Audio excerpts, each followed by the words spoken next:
Chapter 15. Action of Trespass on the Case. Sec. 80. Its origin and history. No form of writ could be found in the register of writs which could be pursued for the redress of the wrongs covered by this action. It had its origin under the Statute of Westminster 2nd, which authorized the clerks in Chancery to issue new writs when none could be found in the register of writs, where the case was similar to some one of the existing actions, carrying out the idea that new writs and remedies were to be created only in instances where it could be shown that the new causes proposed were similar in character to some one of the existing actions. It resulted in a sort of an extension of the old action of trespass to the new action of trespass on the case. All torts committed in a manner similar to those redressed by trespass were remedied in the new action of case. If an injury be done to the intangible rights of one in lands, by analogy to trespass to land, it was treated as a quasi-trespass, and such wrongs came within the new writ of trespass on the case. If a trespass be committed against the person in whom another had some right by virtue of relationship,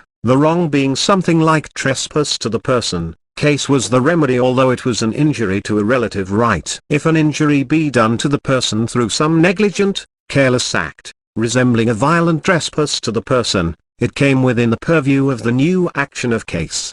At first the declaration in the new action of case followed that of the parent action, and contained the allegation of force and arms, when in fact no such element was involved. Finally the averment of viat armis was dropped, and the charge of contra pacem took its place. As a matter of fact, none of the injuries to the rights redressable in this action were committed by actual force, the new form of remedy simply hanging on the slender thread of analogy to trespass, an act committed usually with some force and violence. The chief characteristic of the new action was that the injury was the indirect result or effect of a wrongful act committed by violence, actual or implied. We see here by slavish adherence to form, following the limited authority of the Act of Westminster 2nd, a laboured and somewhat crude theory advanced for a new action to the effect that if one suffers indirectly from some act with force he may have a remedy. This illogical reasoning produced one situation which was the source of much confusion, until it was finally remedied by statute. If an injury by force, actual or implied, be done to an infant child, or to a wife, the parent or husband suffers a consequential injury because he has certain rights and owes certain duties in respect to such persons. A remedy could have been prescribed for the injury to the relative right without such roundabout reasoning, which could have been called case or any other name. As under the code a sum of money by way of damages is recoverable in a civil action for money for the infringement of such a right. The familiar log case is a further demonstration of the lack of logic in the creation of this remedy. As stated by Fortesque Justice, trespass will not lie for procuring another to beat me. If a man throws a log into the highway, and in that act it hits me, I may maintain trespass, because it is an immediate wrong. But if it lies there, I tumble over it, and receive an injury, I must bring an action upon the case because it is only prejudicial in consequence, for which I originally could have no action at all. If the authority of the Act of Westminster and had been broader, if it had not confined the new writs to cases similar to existing ones, a new remedy suitable to the right infringed could have been created without so much form and ceremony. Sec.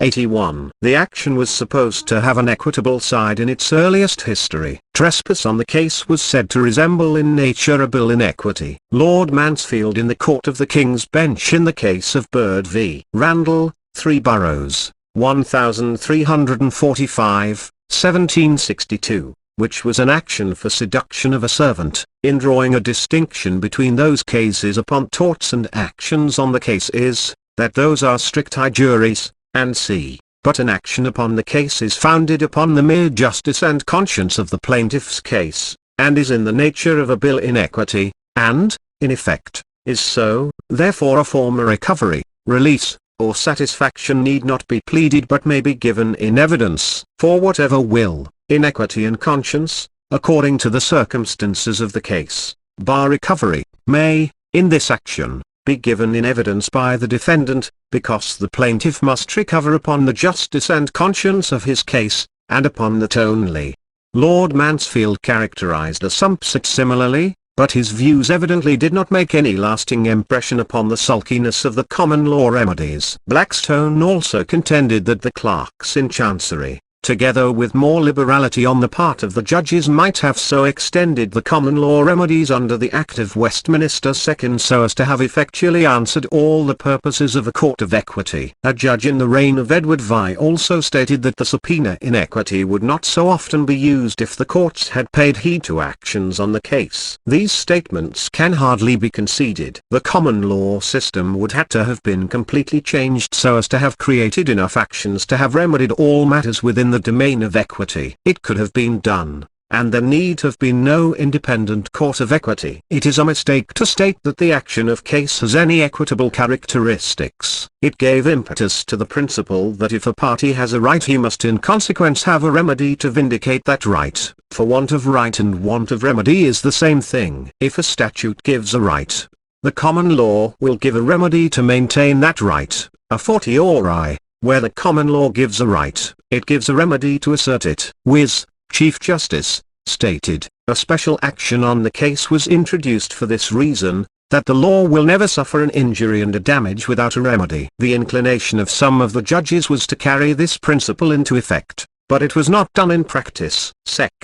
82. Distinction between trespass and case. The common law judges constantly contend that the boundaries between actions must be kept up and maintained to avoid confusion, and the cases were numerous where the courts were called upon to distinguish between trespass and case. If the act in the first instance was unlawful, trespass was the remedy, but if the act was prima facie lawful and the prejudice to another was not immediate but consequential, the remedy was case. In a case where defendant was charged with taking and impounding the plaintiff's cattle and keeping them in the pound so closely confined together that by reason thereof one of the beasts died, it was urged that the form of the action must be case, and not trespass. The answer was justification, that the law gave defendant authority to impound the cattle, and having done no other act, he could not be charged in trespass for the death of the beast, which was a consequence and not an immediate malfeasance by the defendant. The plaintiff replied to the plea of justification to injurious appropria. If, instead thereof, plaintiff had replied that after the distress the defendant abused it, then it would appear that defendant was a trespasser from the beginning, a trespasser ab initio, and such an averment would not be a departure and would have sustained the action. Courtney v. Collett, 9W. 3 was in trespass for taking fishes, nec non procio quod. He broke down the bank of the river, per quod. The water issued and other fishes went away. It was moved in arrest of judgment that the latter part was case, and not joinable with trespass, but the court held that it was a trespass, and what came under the per quod was only matter of aggravation. Again in Bear Hill, 8 Ann, Leverage v. Hoskins, which was case for digging trenches, whereby the water was drawn away from the plaintiff's river, it was urged that the action was trespass, but the court ruled that as it had not been laid as a digging upon the plaintiff's ground, the action of case was the most proper. Slater v. Baker, 2 Wilson, 359, 1767, is a peculiar case. It was special action upon the case against a surgeon for breaking the callus of a leg which had formed after fracture. It was objected that it ought to have been trespass viet armis, and that the evidence was not applicable. The evidence was that the callus was broken without consent, there was no evidence of ignorance or want of skill, and the court therefore was of opinion that the action ought to have been trespass viet armis for breaking plaintiff's leg without his consent. Verdict having been rendered for plaintiff, the court did not disturb it, though the form of the action was apparently wrong. Case was the proper remedy, however, though the gist of the complaint was want of consent. In actions for injuries to the relative rights, such as the relations of parent and child, husband and wife, master and servant, there was useless confusion in reference to the distinction between case and trespass, until this was remedied by statute. It was considered that when such injuries were accompanied by force, or even where force could be implied, trespass viet armis was maintainable. Case, however, was considered proper in such instances as an optional remedy for the consequential effects of the force, as for loss of service or society. Whether the injury was the direct and immediate result of the act complained of, trespass was the proper action, and where trespass was the proper action the plaintiff did not have the right to elect to bring the action of case where there was negligence. As Burnett, J. in Case v. Mark. 2 Ohio, said, if the party has this right, the boundary between trespass and case is at once broken down. Courts have no control over it, it is in the power of every plaintiff, and may be varied as the convenience of the moment may require. Should a party mistake his remedy, and sue in case for an undoubted trespass, he has only to turn on his opponent, and say, I waive the immediate injury, and he is perfectly safe. The courts often found it difficult to determine whether case or trespass would lie. The terms consequential and immediate are well understood. That is immediate which is produced by the act to which it is ascribed, without the intervention or agency of any distinct immediate cause, but the effect of an intermediate cause is sometimes considered as a trespass, produced by a preceding cause, when the former is the immediate effect of the latter. Taylor v. Rainbow, 2 Hen and Month 436, was trespass on the case, for shooting off a gun in a place where many people were assembled, so carelessly and negligently, though without any design to injure the plaintiff, that the contents of the gun struck his leg, and wounded him, in consequence of which wound his leg was amputated. He was unable to attend to business, and put to great expense. It was contended that the plaintiff had mistaken his action, and that the defendant could be made answerable only in an action of trespass viatamis. The whole court were of that opinion, on the ground that the injury was immediate, being occasioned by the discharge of the gun. Reynolds v. Clark, 2 LD. Bryan, was an action of trespass for putting up spouts to the defendant's house by which water was collected in great quantities and thrown onto the plaintiff's land. The question was whether case or trespass was the proper action. The court decided the distinctions in law to be, where the immediate act itself occasioned prejudice, or is an injury to the plaintiff, trespass viatamis would lie, but where the act itself was not an injury, but a consequence from the act, and is prejudicial to the plaintiff, case would lie. Civigna v. Room, 6 Term, 125, was an action on the case for driving willfully against the plaintiff's carriage, whereby it was injured. The judgment was arrested because the injury was immediate, and the action should have been trespass. The rule was clearly settled that where the injury is direct and immediate, that the action should be trespass, whether the act was done willfully or by negligence or by want of care. Changed by statute. How? By an act passed March 12, 1844, 42 Ohio Laws, p.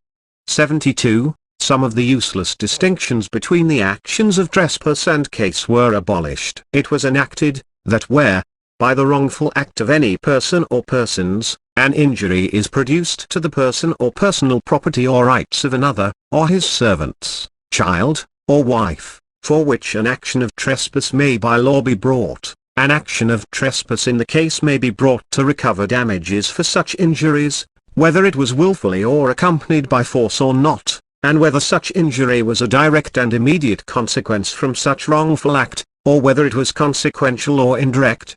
The effect of this statute was that thereafter the action of trespass was seldom brought except for injuries to real estate, or where the injury was clearly immediate. Sec.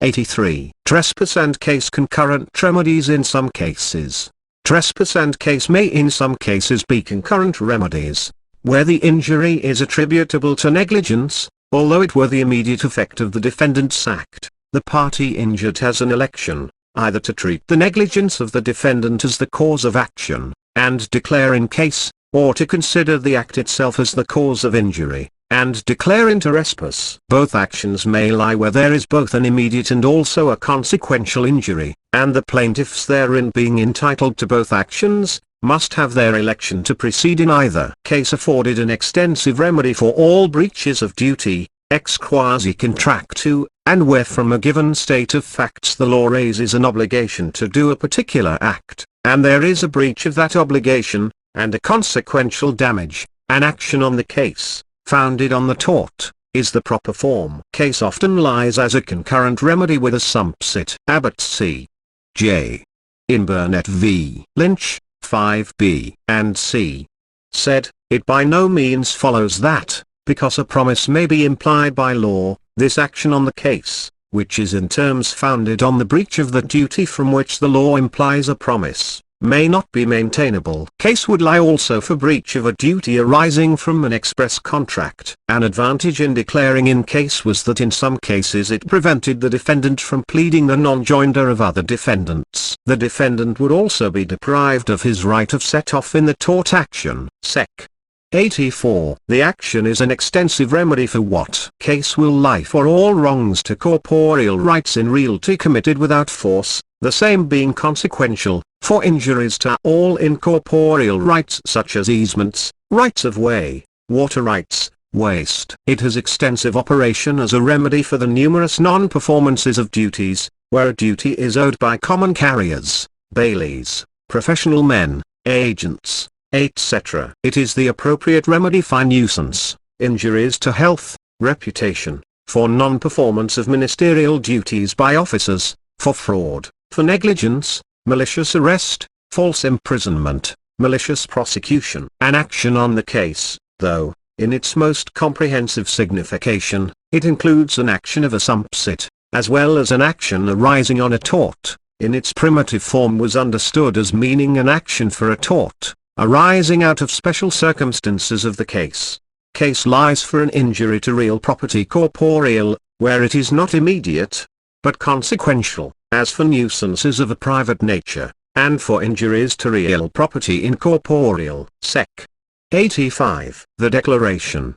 The declaration in case should set forth the circumstances under which the injury was committed, the injury itself, and the consequential damages resulting therefrom. The property, or thing injured, should be described with certainty, and in such terms as are commonly used in the law. The plaintiff's rights in the property was stated according to the facts, to show that the injury by defendant affected the right or interest. In the statement of the injury itself, it was generally sufficient to describe it generally, without setting out the particulars of the defendant's misconduct,